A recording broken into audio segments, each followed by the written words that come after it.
Shalom, మీకు ఉదయకాల శుభములు. అనుదిన వాక్య ధ్యానం డైలీ బ్రెత్కు మీకు స్వాగతం. Praise the Lord. ఈ దినము కొరకు సిద్ధపరచబడిన దేవుని వాక్యము రోమీలకు రాసిన పత్రిక 9వ అధ్యాయము 5వ వచనం.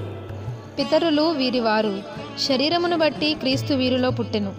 ఈయన సర్వాధికారి అయిన దేవుడై నిరంతరము స్తోత్రార్హుడై ఉన్నాడు. Amen. Whose are the fathers, and of whom are as concerning the flesh Christ came, who is over all God blessed forever. ప్రభునందు ప్రియమైనటువంటి వారలారా, ముందుగా మీకు హృదయపూర్వక వందనములు తెలియజేస్తూ ఉన్నాను. ఇక్కడ వ్రాయబడినటువంటి మాట పౌలు రోమా సంఘాన్ని ఉద్దేశించి కాదు, మనందరికీ వివరణ ఇస్తున్నాడు. శరీరమును బుట్టి క్రీస్తు వీరిలో పుట్టెను, పితరులు వీరివారు. గోత్రకర్తలుగా దేవుడు అబ్రహాము, ఇస్సాకు, యాకోబుల్ని ఎన్నుకున్నట్లుగా చూస్తున్నాం. ఈ మాట ఎవరి గురించి? యేసుక్రీస్తు గురించి. యేసుక్రీస్తు దేవుడు అని స్పష్టంగా ఇక్కడ మనకి వ్రాయబడుతూ ఉంది. పిల్లలు, దేవుడే శరీరమును బట్టి అబ్రహాము, ఇస్సాకు, యాకోబుల వంశములు ఆ జాతిలో పుట్టేటట్లుగా చేశాడు, ఆ వంశములో జన్మించాడు. యేసు ప్రభు దేవుడు అని స్పష్టంగా ప్రకటించటం మనం ఇక్కడ చూస్తున్నాం. పిల్లలు, శరీరమును బుట్టి వారిలో పుట్టాడు, కానీ దేవత్వం యొక్క సర్వపరిపూర్ణత క్రీస్తులో ఉంది. ఇది తెలుసుకోవాలి. ప్రత్యేకంగా నేను చెప్తున్నాను, చాలామంది ఏమంటారంటే యేసు దేవుడని ఎక్కడ రాయబడి ఉంది చూపించండి, ఆయన మనిషేగా, మరి ఒక పుట్టినవాడే కదా అని మాట్లాడతారు. ఇదే ఇక్కడ రాసింది కదా, చదవండి ఈ విషయాన్ని. ఆయన సర్వాధికారి అయిన దేవుడు, సార్వభౌముడు, సమస్తం మీద ఆయనకు అధికారం ఉంది. ఈ లోకంలో కొంతమంది అధికారులకు కొంతవరకు వారి అధికారం పరిమితమై ఉందని మనకందరికీ తెలుసు, కానీ దేవుడికి సర్వాధికారం ఉంది. నిరంతరము స్తోత్రార్హుడు, ఆయన స్తుతి నొంద అర్హుడు. నిరంతరము గాన ప్రతిగానాలు వస్తున్నాయి. ఫూలిష్గా మాట్లాడకూడదు. యేసు దేవుడు కాదు, మానవుడు. మానవులు రక్షించటానికి మానవుడిగా ఈ భూమి మీదకి వచ్చాడు తప్ప స్వతహాగా ఆయన దేవుడు. సర్వమానవాళి రక్షణ కొరకు ఆయన మానవ రూపంలో వచ్చాడు. తన హక్కుల కోసం పట్టుపట్టకుండా భూమి మీదకి మనుషుల రక్షణ కోసం వచ్చాడు. ఆయన నిరంతరము స్తోత్రార్హుడు. మనిషిని కొంతకాలం పొగుడుతారు, సభ అయ్యేంతవరకు పొగుడుతారేమో, లేదా మరికొన్ని రోజులు పొగుడుతారేమో. ఈయన నిత్యము పూజార్హుడే, నిరంతరము స్తోత్రార్హుడే.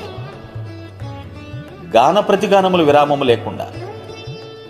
కానీ శరీరమును బుట్టి ఆ శరీరాన్ని బట్టే అబ్రహాము, ఇస్సాకులు, యాకోబుల యొక్క వంశములో జన్మించాడు. కావాలి కదా ఒక వ్యక్తికి కేర్ ఆఫ్ అడ్రస్ అంటూ. ఏదో మాయ చేసి ప్రభు భూమి మీదకి రాలేదండి. క్రీస్తు దేవుడు. ఈ మాటను మనం గ్రహించాలి. క్రీస్తు జీవిత విషయంలో మీరు పరిశీలించండి. ఆయన జన్మలో పాపం లేదు, జీవిత విధానంలో పాపం లేదు, శిలువ మరణ పునరుద్ధానంలో కూడా ఎక్కడా కూడా తప్పు పట్టే అవకాశం లేకుండా అయిపోయింది. తప్పు పట్టడానికి తప్పులు సృష్టించారు కొందరు. వాళ్ళు వేసిన ఈ తప్పటడుగులు కాదు, తప్పుటడుగులని తర్వాత తెలుసుకుని ఉంటే ఎంత బాగుండేది. కానీ సమయం మించిపోయి నాకు తెలుసుకున్న ప్రయోజనమేమీ లేదు.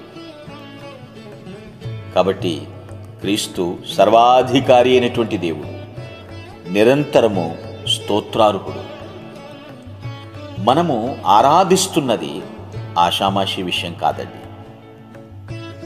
ప్రియ దేవుని బిడ్డ, ఆయన్ని మనము పూజించాలి. నిరంతరము సర్వాధికారి అయినటువంటి దేవుడు. మనిషికి సగమే అధికారం ఉందని మరలా చెప్తున్నాను. సగం అధికారంతో మనం ఏం చలాయించలేమండి. సర్వాధికారి దగ్గర సాష్టాంగ పడాల్సిందే. మన కోసమే తన ప్రాణం ఇచ్చాడన్న సంగతిని నిరంతరము గుర్తుంచుకున్నప్పుడు మనం స్తుతించకుండా ఎలా ఉండగలం? మన స్థానం తీసుకున్నాడు. అదేదో గొప్ప విలువైన స్థానం కాదది. మరణించాల్సిన శిలువ స్థానం తీసుకున్నాడు. మనకు ప్రత్యామ్నాయంగా బలిపశువుగా వధించబడ్డాడు. చచ్చిపోయాడు కాబట్టి, తను తాను కాపాడుకోలేకపోయాడు కాబట్టి అతను మామూలు మనిషి అని అనకూడదు.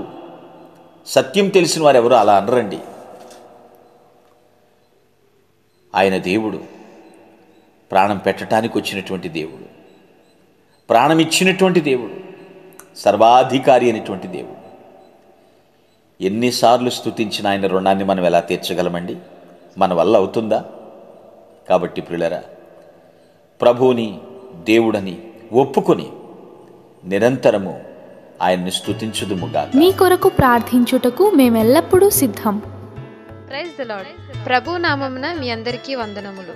ఈ మా సందేశముల ద్వారా మీరు ఆశీర్వదింపబడినట్లయితే మీ తోటి వారికి షేర్ చేసి దేవుని రాజ్య సువార్తలో మీరు కూడా పాలుభాగస్తులు కావాలని ఆశిస్తున్నాం. మొదటిసారిగా ఈ ఛానల్ను చూస్తున్నట్లయితే మా ఛానల్ను సబ్స్క్రైబ్ చేయండి. వీడియోలు నోటిఫికేషన్ రూపంలో పొందుటకు బెల్ బటన్ని ప్రెస్ చేయండి. God bless you.